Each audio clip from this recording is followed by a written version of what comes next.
subscribers natin. Shout out everyone.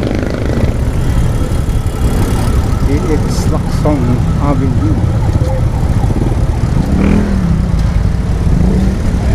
Walang hindi traffic dito.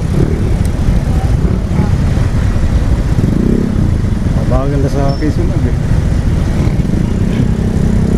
Kaya kailangan natin mag-iba ng daan.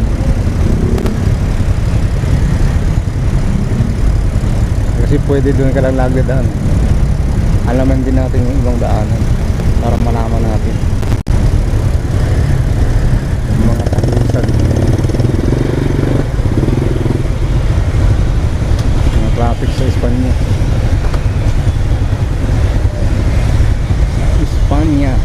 Spanish. Maganda.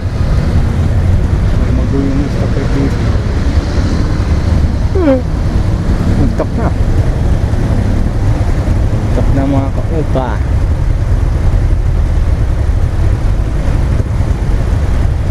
Kolehan.